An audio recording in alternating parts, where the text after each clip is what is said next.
The last 6 months, everybody's been getting ready for these fires because by June it was obvious the bush was very dry and very cranky. But clearly it was going to be the hottest, driest summer we've ever experienced, which means you have to be on top of your fire preparations. And it was really lucky because we were all standing here. We weren't anticipating a fire. We got a phone call from the neighbouring community saying that the fire was heading our way very fast. We all just went right to our fire stations.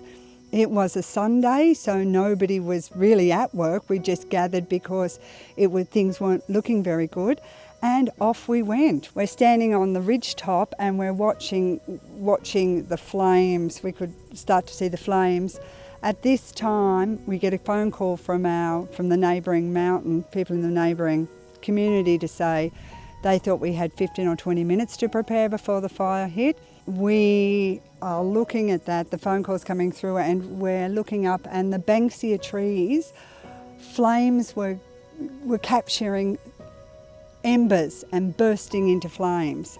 So it just sort of happened so quickly. The fire was heading for us, it was spotting all around us, we were surrounded by fire, we had our hoses out trying to put out spot fires, and then the front hit and the fire came over the top of us. Some of us found ourselves in this bunker, others found themselves in their own safe havens while the fire came over the top.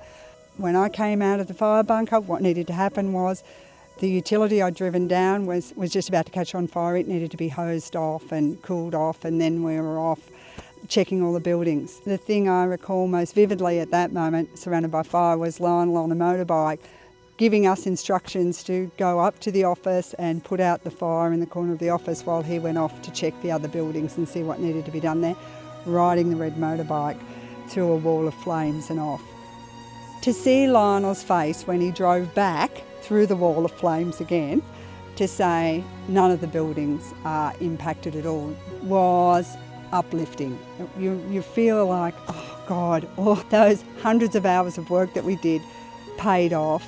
A couple of days ago we had a meeting where everybody brought a plate and were able to share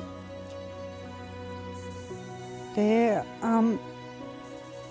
what had happened to them, and that's such a wonderful release